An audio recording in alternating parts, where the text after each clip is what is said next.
വചനാമൃതം തയ്യാറാക്കി അവതരിപ്പിക്കുന്നത് ഡോക്ടർ ഹുസൈൻ അടിവാരം. യാത്രാമധ്യേ വഴിയിൽ പ്രാർത്ഥിച്ചുകൊണ്ടിരുന്ന അക്ബർ ചക്രവർത്തിയെ തന്റെ ഭർത്താവിനെ കാണാത്ത വെപ്രാളത്താൽ ഓടുന്ന ഒരു സ്ത്രീ തട്ടിവീഴ്ത്തുകയുണ്ടായി. ഭടന്മാർ അവരെ ചക്രവർത്തിയുടെ അടുത്തേക്ക് പിടിച്ചുകൊണ്ടുവന്നപ്പോൾ ഭയലേശമന്യേ ആ സ്ത്രീ പറഞ്ഞു, പൊന്നു തിരുമേനി, എൻ്റെ ഭർത്താവിനെ കാണാത്ത വെപ്രാളത്താൽ ഓടുമ്പോൾ അങ്ങയെ തട്ടി മറിച്ചത് ഞാൻ അറിഞ്ഞിട്ടില്ല. പ്രാർത്ഥനയിൽ മുഴുകിയിരിക്കുമ്പോൾ എൻ്റെ ഭർത്താവിനേക്കാളും സർവശക്തനായ ദൈവത്തിൽ ലയിച്ചിരിക്കുന്ന അങ്ങ് എന്നെ എങ്ങനെയാണ് കണ്ടതും ശ്രദ്ധിച്ചതും? തെല്ല് മൗനത്തിന് ശേഷം അക്ബർ ചക്രവർത്തി പറഞ്ഞതിങ്ങനെയാണ്: അഭിമാനകരമായ ഒരു പാഠം ഞാൻ ഇവരിൽ നിന്നും പഠിച്ചു.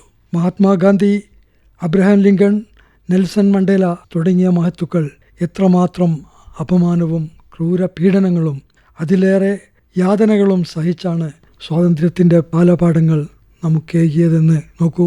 തങ്ങളെ വിഷമിപ്പിച്ച ശക്തികളോട് പകയോ വിദ്വേഷമോ പ്രതികാര വാഞ്ചയോ വെച്ച് പുലർത്താതെ ജീവിതാനുഭവങ്ങളിൽ നിന്നും പാഠം ഉൾക്കൊള്ളാൻ അവർ നമ്മെ സഹായിച്ചിട്ടുണ്ട്.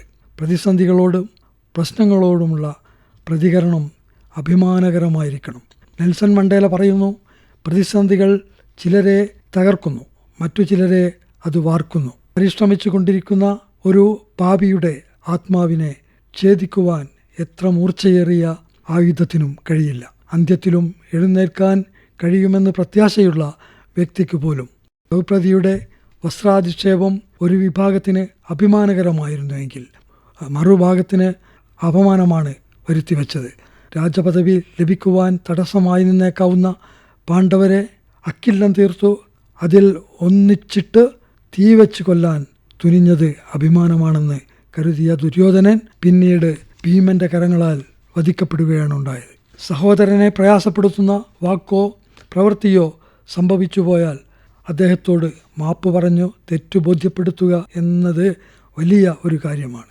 വിനയത്തിൻ്റെയും ഹൃദയവിശാലതയുടെയും പ്രകടിത രൂപം കൂടിയാണത്. മറ്റുള്ളവരുടെ അഭിമാനത്തിന് കോട്ടം തട്ടുന്നത് പോലെ തന്നെയാണ് അന്യരുടെ സമ്പത്ത് അർഹതയില്ലാതെ കൈക്കലാക്കുന്നതും. ആദർശ എതിരാളികളോട് തെളിവുകൾ നിരത്തി യുക്തിയുടെയും ന്യായത്തിൻ്റെയും അടിസ്ഥാനത്തിൽ കാര്യങ്ങൾ സമർത്ഥിക്കുന്നതിന് പകരം അസഭ്യ പദങ്ങൾ ഉപയോഗിച്ച് കയറക്കുന്നത് അവരുടെ അഭിമാനത്തെ ക്ഷതപ്പെടുത്തുന്നതാണ് എന്നോർക്കണം. അതുകൊണ്ട് തന്നെ സഹോദരങ്ങളായി കഴിയേണ്ട മനുഷ്യർക്കിടയിൽ പരസ്പരം അനുവർത്തിക്കപ്പെടേണ്ട കാര്യമാണ് അഭിമാനമെന്നത്. വചനാമൃതമാണ് നിങ്ങൾ ഇതുവരെ കേട്ടത്. തയ്യാറാക്കി അവതരിപ്പിച്ചത് ഡോക്ടർ ഹുസൈൻ അടിവാരം.